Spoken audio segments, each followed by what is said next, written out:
আমি এখন আছি আমাদের ভোলার লালমোহন থানার ধলিগণ্যগড়ের লটারিন্সের একেবারে শেষ সীমানায়।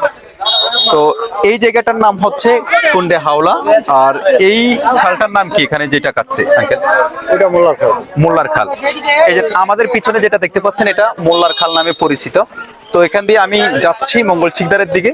নসিমন এখানে পড়ে গেছে আমি আসার কিছুক্ষণ আগে।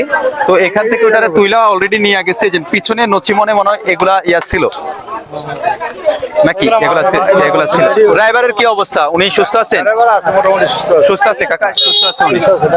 তো আমরা এখন আবার দেখলাম পুলিশও আইছে এখানে হয়তো তদন্ত করার জন্য যে এখানে যে একটা মর্মান্তিক একটা দুর্ঘটনা ঘটেছে তারা দেখার জন্য এসেছে। যারা মঙ্গল শিকদার থেকে লটারেন্সের দিকে যেতে চান থেকে বিভিন্ন জায়গা থেকে এখান দিয়ে এই মোল্লার খাল দিয়ে যাতায়াত করবেন। রাস্তার উন্নয়নমূলক কাজ চলছে, যার ফলে হয়তো এটা সাময়িক একটু এখান দিয়ে যাতায়াত করতে সবাই একটু সাবধানে যাবেন। উনি ছিল কোনো গাড়িতে নাকি?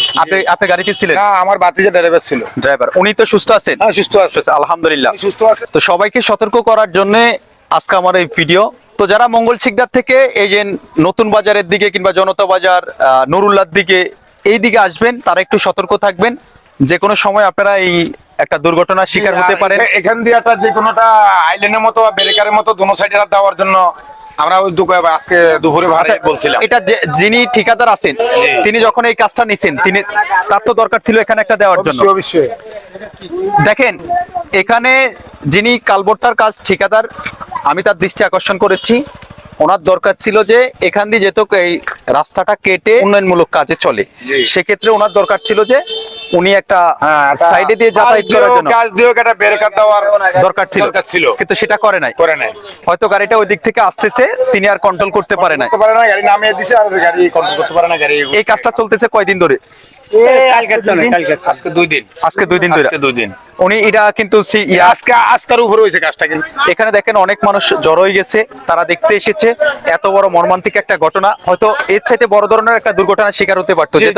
উনি এই সাইডে যে একটা খাল আছে এই খালের ভিতরে পড়ে গেছে, এই সাইডে আবার খাল আছে। ঠিক আছে, আল্লাহ যেন ওনাকে সুস্থ রাখছে। আপনার ভাতিজাকে আল্লাহর কাছে দোয়া করেন নাকি?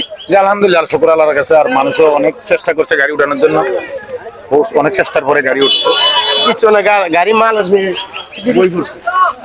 আরে মানুষের কিছু হয় না, এটা আল্লাহর কাছে দোয়া করেন। গাড়ি দিয়ে কিছু দিয়ে কি করবেন? মালও নষ্ট হয়েছে। মানুষ সুস্থ আছে তো, মাল গেলে তো মাল পাওয়া যাবে। সুস্থ আছে।